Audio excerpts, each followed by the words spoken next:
Ndindi Nyoro, the member of parliament for Kiharu constituency and a trained economist, has raised serious concern about our public debt, not only about its size, but its legality, structure, and utilization. What does this mean? In a detailed breakdown, Nyoro questions how some loans were contracted, whether constitutional and parliamentary approval procedures were followed, and what economic values Kenyans are gaining in return. I would request those who are in government to come first and face Kenyans and tell them what the government has done with the 4 trillion Kenya shillings that Kenya has borrowed in the last 3 years and 2 months. And to put it into context, 4 trillion Kenya shillings borrowed in the last, or close to 4 trillion borrowed in the recent past. That is enough money to have made education free, basic education free. We actually need only a top-up for the entire 3 years that has been there. We only could have needed only 100 billion to make education totally free in terms of basic education. The money we have borrowed is enough to have made education in the tertiary institutions free for all the over 500 undergraduates in our universities, both in public and private. Well, maybe people would ask, is borrowing a problem? No. According to Ndindi Nyoro, even established nations do borrow loans for continuous growth and development. But even in the growth of infrastructure and long-term development, he says the problem is when borrowing is disconnected from productivity, accountability, and legal safeguards. So, my challenge is accountability. Before we talk about trillion shillings plans and funds, it is important we put into context to Kenyans that you have already borrowed 4 trillion shillings and Kenyans deserve that money to be accounted for. And that is my challenge. Well, for illegal and irregular loans, Ndindi Nyoro points out where cases lacked full parliamentary approval, exceeded legal debt limits, or involved under terms which expose the country to hidden liabilities. What hidden liabilities is Ndindi Nyoro talking about? Let us listen to him. Out of the close to 4 trillion Kenya shillings we have borrowed, everything that Kenyans are seeing is not part of that money. Every ongoing road project in Kenya, especially completion of the road projects that are ongoing, that's a separate loan called securitization, which is illegal. When you see stadiums being constructed in Kenya, that is also not part of this 4 trillion. That's another borrowing called Talanta Board. When you hear about a program called Nyota, the one for alleviating unemployment in terms of the youth, that's also not part of that money. That's money we are receiving from World Bank. So Kenyans deserve to know, before you tell us about trillion funds that you want to launch, can we first account for the 4 trillion Kenya shillings the country has borrowed in the recent past? Well, ignoring due processes in terms of taking loans give severe consequences. This is according to the analysis given by Ndindi Nyoro. Illegal contracted loans weaken oversight, they complicate audits, and ultimately shift burden to the common mwananchi.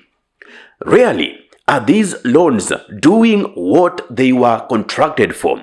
For instance, you will be used an assurity as a Kenyan to take those loans, but later on, those loans will end with procedures that are flawed. Repayment obligations will always be put on top of an ordinary Kenyan. That we may come and sell grandiose ideas, and the government is coming to sell grandiose ideas so that Kenyans can lose track of the essentials. Because tell me, we sell 1 trillion shillings idea, yet our basics are declining. How do you tell Kenyans about $1 trillion plans or 1 trillion shillings plans when capitation is being cut?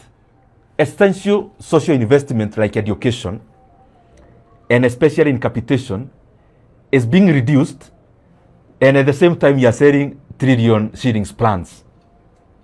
We sell about trillion shillings plans and funds when a small thing like confirming 20,000 JSS teachers is still not being done. Well, Nyoro continues to argue that these borrowed loans should have been directed towards productive sectors. What am I talking about? Manufacturing, export, infrastructure with clear terms, job creation, which they ultimately lack. Instead, Kenyans faces growing debt repayments without corresponding economic expansion. What are we talking about? Over 12 billion shillings. Every constituency in Kenya should be having a 100 kilometer of tarmac from the money we have borrowed in the last 3 years and 2 months alone. To highway standards, actually at 70 million per kilometer. Every constituency of all the 290 constituencies should be having a 100 kilometer road highway project being seen by the people who pay taxes. Every constituency should be having a 1 billion worth of a water project. Every constituency should be having a 1 billion worth of an irrigation project. Every constituency should be having over 200 schemes of rural electrification in the only money we have borrowed. Now, when loan fails to meet or generate growth, government resorts to taxing the citizens excessively or even aggressively, if you may use that as the correct term. This heavy taxation that you see levies introduced in payslips, it is all in the name of repayment of loans. Now, Ndindi Nyoro warns that this cycle risks suffocating businesses and slowing economic recovery. Anyone who has the opportunity to be in government, a sitting government has no luxury in promises and has no luxury in giving grandiose plans. The precise reason a sitting government is given that position is not to keep on promising. They have the responsibility to keep on informing Kenyans on what they are doing, not what they intend to do. Well, his intervention reframes Kenya's debt debate from politics to policy and to long-term planning. His analysis focuses on systems and not personalities. Actually, Ndindi Nyoro is not attacking anybody in reason. He is attacking the systems that have been put in place while contracting these loans, going through the constitution, the parliamentary approval, and in actual debit of these loans. Then, have they done the exact job that it was contracted for? Those are the questions that Ndindi Nyoro wishes are answered. I have said that, and I have stated that we have borrowed close to 4 trillion Kenya shillings. But if you fast check, you do fact finding, how many kilometers of road has Kenya built from 2022 to date? And especially from newly signed contracts. Newly signed. It is less than 1,200 kilometers across the country.